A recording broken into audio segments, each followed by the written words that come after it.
Lãnh đạo Trung Quốc điều khiển Hoa Kiều Sài Gòn làm loạn Việt Nam, Tổng Bí thư Lê Duẩn nhổ cỏ tận gốc. Quý vị thân mến, sau khi chiến tranh Việt Nam kết thúc, Việt Nam đã tuyên bố chủ quyền đối với cả hai quần đảo Hoàng Sa và Trường Sa. Tháng 9 năm 1975, Tổng Bí thư Lê Duẩn nêu vấn đề Hoàng Sa trong chuyến thăm Trung Quốc. Phản ứng không nhượng bộ của Trung Quốc làm ông thực sự khó chịu. Ngày 15 tháng 3 năm 1979, Bộ Ngoại giao Việt Nam công bố bị vong lục về vấn đề biên giới Việt Trung, trong đó lên án việc Trung Quốc đánh chiếm trái phép quần đảo Hoàng Sa của Việt Nam. Ngày 28 tháng 9 năm 1979, Bộ Ngoại giao Việt Nam công bố sách trắng quốc phòng, giới thiệu 19 tài liệu chứng minh chủ quyền của Việt Nam đối với Hoàng Sa và Trường Sa. Việc này đã khiến Trung Quốc bất bình và bắt đầu một thời kỳ quan hệ căng thẳng giữa hai nước Việt Nam-Trung Quốc. Trung Quốc chưa bao giờ là một người láng giềng đơn giản. Trong thời kỳ căng thẳng nhức nhối, Trung Quốc đã lợi dụng lực lượng Hoa Kiều đang sinh sống ở Việt Nam để tạo ra những rối ren chính trị. Lãnh đạo Việt Nam đã giải quyết vấn đề này ra sao? Mời quý vị cùng theo dõi trong video này của chúng tôi. Vấn đề người Hoa ở Việt Nam. Cũng như nhiều nước Đông Nam Á, những Hoa Kiều ở Việt Nam vẫn duy trì một nền văn hóa Trung Quốc riêng biệt với các mối quan hệ gia đình với chính Trung Quốc. Phần đông đã đến đây làm ruộng hoặc buôn bán trong những giai đoạn ban đầu của việc mở rộng buôn bán hiện đại ở Đông Dương, và vào giữa thế kỷ 20, một số người Trung Quốc đã đóng vai trò nổi bật trong công cuộc buôn bán và ngân hàng ở nhiều nước Đông Nam Á. Trước năm 1949, Bắc Kinh khăng khăng đòi tất cả Hoa Kiều tiếp tục được giữ quy chế công dân Trung Quốc.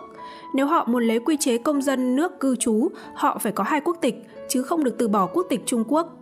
Các chính phủ Trung Quốc đòi quyền lãnh ngoại, nghĩa là quyền có thể can thiệp ở các nước khác để bảo vệ kiều dân của họ.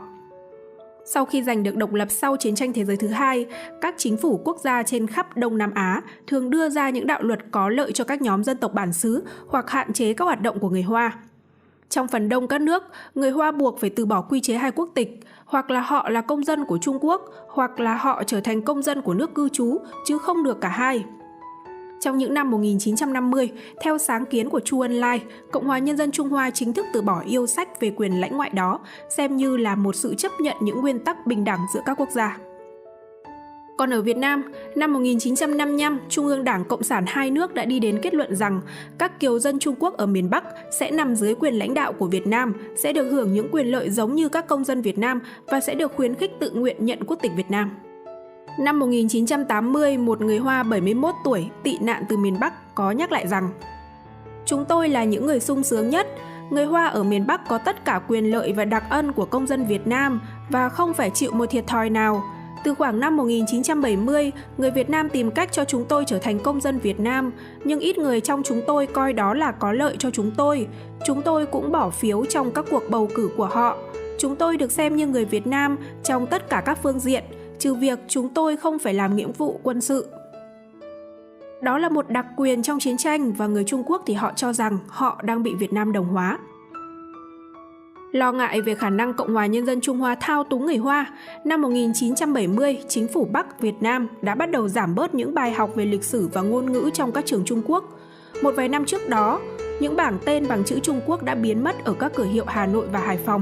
Tuy nhiên, so với các hành động của chế độ Sài Gòn và so với những sự việc Trung Quốc gây hấn xảy ra sau năm 1975, thì chính sách của miền Bắc đối với người Hoa trước năm 75 vẫn là ôn hòa. Sau khi Việt Nam thống nhất vào năm 1975, khoảng 4% dân số Việt Nam là người gốc Hoa, trong đó có hơn 1,5 triệu Hoa Kiều sinh sống chủ yếu ở khu vực chợ lớn Sài Gòn và chỉ có khoảng 300.000 người Việt gốc Hoa sống ở miền Bắc.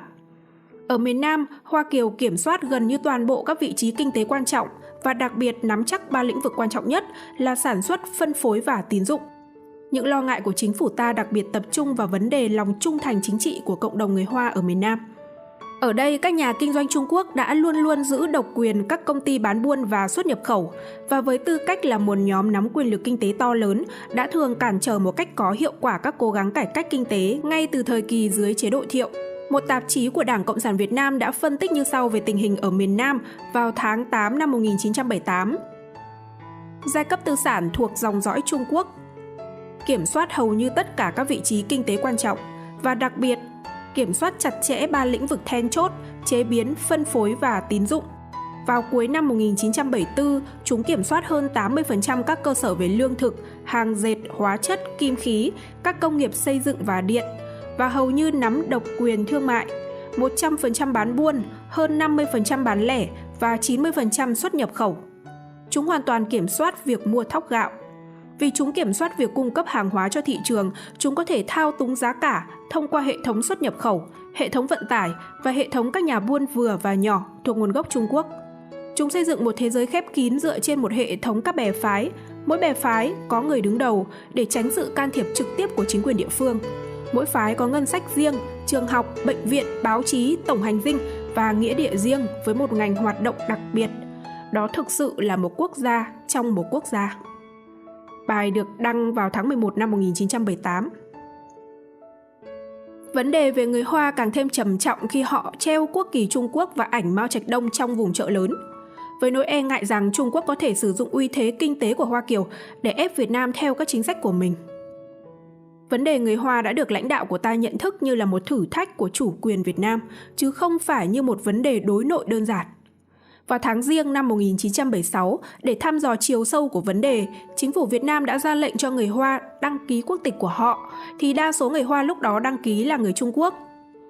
Cũng trong năm 76, Trung Quốc yêu cầu được lấy Tòa Đại sứ Trung Hoa Dân Quốc cũ để thành lập Tòa Tổng lãnh sự tại Sài Gòn. Bắc Kinh viện cớ là để tiện việc liên lạc với cộng đồng người Hoa tại đây. Lời yêu cầu này đương nhiên là phía ta không chấp nhận. Cần biết rằng một tỷ lệ lạm phát 80% vào năm 1977 và những vấn đề thiếu lương thực, đầu cơ tích trữ không chấm dứt được. Điều này khiến ta cũng thấy rõ thương nhân Hoa Kiều miền Nam đang phô trương sức mạnh và rất có thể người Hoa Kiều sẽ trở thành một tổ chức bí mật hoạt động ở Việt Nam, sẵn sàng tiếp tay với Trung Quốc để phá hoại. Hiển nhiên rằng từ ngàn đời xưa tới nay ta vẫn luôn đề phòng một Trung Quốc thâm độc. Bọn chúng có thể sẽ lợi dụng một cuộc xung đột với Campuchia kết hợp với việc Hoa Kiều đang thao túng lũng đoạn gây sa sút nền kinh tế non trẻ của Việt Nam. Điều này dấy lên nghi ngại về một cuộc suy sụp của đất nước ta từ bên trong và từ bên ngoài theo ý đồ của Trung Quốc. Khi quan hệ Việt-Trung đến hồi căng thẳng, giữa năm 1978, Bắc Kinh công khai kích động người Hoa miền Bắc Việt Nam đòi phục hồi quốc tịch Trung Quốc để trở về Tổ quốc. Người Hoa ở chợ lớn đã tổ chức biểu tình đòi giữ quốc tịch Trung Quốc. Sứ quán Trung Quốc cho lưu truyền một lời kêu gọi người Hoa về nước. Lời kêu gọi này được các nhân viên sứ quán phổ biến tận tay những chức sắc lãnh đạo cộng đồng người Hoa tại các tỉnh Quảng Ninh, Hải Phòng và Hà Nội. Không bao lâu sau, Đài Phát thanh Bắc Kinh cũng công khai cho phát thanh liên tiếp lời kêu gọi người Hoa tại Việt Nam trở về nước. Dự đoán trước những hành động xấu có thể xảy ra, Trung ương Đảng Cộng sản Việt Nam đã họp phiên thứ tư thông qua hai quyết định. Quyết định thứ nhất là tìm cách lật đổ Pol Pot. Quyết định thứ hai là đập gãy lưng tập đoàn do Trung Quốc khống chế ở miền Nam. Để chấm dứt tình trạng này, Tổng Bí thư Lê Duẩn đã đưa ra biện pháp cứng rắn là quốc hữu hóa tài sản của người Hoa. Trong các tháng 3 và 4 năm 1978, có khoảng 30.000 doanh nghiệp lớn nhỏ của Hoa Kiều bị quốc hữu hóa. Vị thế kinh tế của đa số tư sản Hoa Kiều bị hủy bỏ, nhà nước thắt chặt kiểm soát nền kinh tế. Đến năm 1982, người Hoa ở Việt Nam đã lũ lượt rời Việt Nam vượt biên qua đường biển, đường bộ để đến nước thứ ba. Vấn đề người Hoa rời Việt Nam này là do một mánh khóe kích động từ phía Trung Quốc. Họ tung tin đồn thổi ngay sau vụ xung đột biên giới năm 1979. Việt Nam có thể xử lý, đàn áp, hành hạ những Hoa Kiều đang làm ăn sinh sống tại đất nước này. Điều này cũng tương tự như những gì xảy ra ở Sài Gòn năm 1975 khi Mỹ Ngụy tuyên truyền rằng sẽ có một cuộc tắm máu khi Việt Cộng tiến vào miền Nam, rằng quân giải phóng sẽ thanh trừng hoặc bỏ tù hết những thân nhân của Việt Nam Cộng Hòa. Do đó, những người dân Sài Gòn đã dẫm đạp lên nhau tìm đường vượt biên, tạo ra nạn thuyền nhân với nhiều chuyện thương tâm. Nhưng thực tế thì hoàn toàn ngược lại. Quay trở lại với việc hồi hương của những Hoa Kiều ở Việt Nam. Trên các phương tiện truyền thông, Bắc Kinh gọi người Việt gốc Hoa là nạn Kiều, còn phía ta lên tiếng khẳng định Bắc Kinh bịa đặt. Trên báo Tuổi Trẻ trong năm 1978 liên tiếp đưa ra các thông tin minh bạch như sau. Bị tác động bởi chiến dịch cưỡng ép di cư của phía Trung Quốc, người Hoa đã kéo nhau hàng loạt đi Trung Quốc một cách bất hợp pháp. Ta đã bắt quả tang một số tên thực hiện chiến dịch này dưới sự chỉ đạo của Đại sứ quán Trung Quốc tại Hà Nội như Lý Nghiệp Phu, Trần Hoạt, Tô Minh Nguyên, Ôn Thịnh Nam, Lã Giang Đông, Quan Gia Nghĩa, Lý Đào Lê. Cũng theo báo Tuổi Trẻ, ngày 30 tháng 4, chủ nhiệm văn phòng công việc Hoa Kiều thuộc Quốc vụ viện Trung Quốc, ông Liêu Thừa Chí, công khai lên tiếng gián tiếp đổ trách nhiệm cho Việt Nam. Ngày 4 tháng 5 năm 1978, Bộ trưởng Ngoại giao Xuân Thủy của ta đã tuyên bố Đảng và Chính phủ Việt Nam trước sau như một vẫn đối xử với bà con người Hoa như bát nước đầy. Có một số bà con người Hoa trốn đi Trung Quốc, đó là do bọn xấu tác động. Ngày 24 tháng 5 năm 1978, người phát ngôn Văn phòng Công việc Hoa Kiều Quốc vụ viện Trung Quốc lại ra tuyên bố chính thức phản đối Việt Nam, bài xích khủng bố, xua đuổi Hoa Kiều. Ngày 28 tháng 5 năm 78, Bộ Ngoại giao Việt Nam gửi công hàm cho Bộ Ngoại giao Trung Quốc yêu cầu chấm dứt tuyên truyền kích động. Đại diện hai nước gặp nhau càng sớm càng tốt, có thể là vào đầu tháng 6 năm 78, để cùng nhau bàn bạc giải quyết những bất đồng về vấn đề người Hoa ở Việt Nam và bàn cả đề nghị của Trung Quốc việc đưa tàu sang Việt Nam đón người Hoa về Trung Quốc. Ngày 2 tháng 6, Bộ Ngoại giao Trung Quốc gửi công hàm lại cho Bộ Ngoại giao Việt Nam khước từ các đề nghị nói trên của Việt Nam. Đồng thời tuyên bố Trung Quốc đã quyết định đưa tàu sang thành phố Hải Phòng và thành phố Hồ Chí Minh vào ngày 8 tháng 6 để đón người Hoa về nước. Bộ Ngoại giao Việt Nam phê phán thái độ ngang ngược nói trên của nhà đương cục Trung Quốc. Ngày 5 tháng 6, Bộ Ngoại giao Việt Nam một mặt kêu gọi bà con người Hoa hãy yên tâm ở lại Việt Nam làm ăn bình thường, mặt khác đưa ra cam kết bà con nào muốn rời khỏi Việt Nam đi Trung Quốc thì sẽ được chính quyền Việt Nam giúp làm các thủ tục xuất cảnh để ra đi thuận tiện. Đến năm 1989, số người Hoa tại Việt Nam thì đã giảm từ 1,8 triệu năm 1975 xuống còn 900.000. Người gốc Hoa không còn kiểm soát nền kinh tế Việt Nam như trước nữa. Việt Nam là một ngoại lệ hiếm hoi so với những nước Đông Nam Á khác. Người gốc Hoa đã gần như bị đồng hóa bởi người Việt Nam. Họ cũng không còn gắn kết thành một cộng đồng tự trị như trước. Mặc dù người Việt chúng ta luôn phản đối các hành vi bành trướng, gây hấn của Trung Quốc ở Biển Đông và vùng biên giới, nhưng không ai nghĩ đến việc trả thù gia đình thương gia gốc Hoa cả. Có nhiều người từng nói ông Lê Duẩn là người ghét Trung Quốc một cách cực đoan, nhưng khi còn sống, Tổng Bí thư Lê Duẩn đã nói rằng: "Tôi chưa bao giờ cảm thấy căm thù Trung Quốc, nhưng hiện tại họ đang đánh ta. Vì vậy, chúng ta phải kiểm soát tình hình chặt chẽ, trong tư thế sẵn sàng chiến đấu và không bao giờ nới lỏng sự cảnh giác.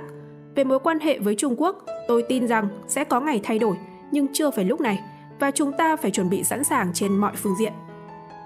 Ngày 5 tháng 3 năm 1979, chính Tổng Bí thư Lê Duẩn là người đã ra lệnh cho quân đội ngừng kế hoạch phản công khi Trung Quốc tuyên bố rút quân.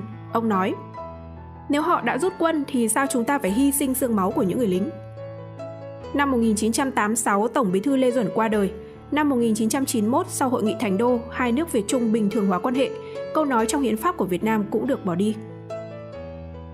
Khi chia sẻ trên báo Vietnamnet cách đây hơn 10 năm, trong dịp kỷ niệm 30 năm chiến tranh biên giới, Lê Kiên Thành, con trai của Tổng Bí thư Lê Duẩn đã kể lại rằng: "Vài năm trước tôi ghé thăm ải Nam Quan, tức Hữu Nghị Quan, nơi được coi là biểu tượng cho tình hữu nghị hai nước Việt Nam Trung Quốc. Trong phòng trưng bày chân dung các vị lãnh đạo Việt Nam và Trung Quốc qua các thời kỳ, chỉ thiếu duy nhất ảnh của ba tôi. Trong sâu thẳm, tôi tự hào vì ba tôi, cố Tổng Bí thư Lê Duẩn, là người đã quyết bảo vệ đến cùng từng tấc đất ở đây, không mua bán, không mặc cả với bất cứ giá nào."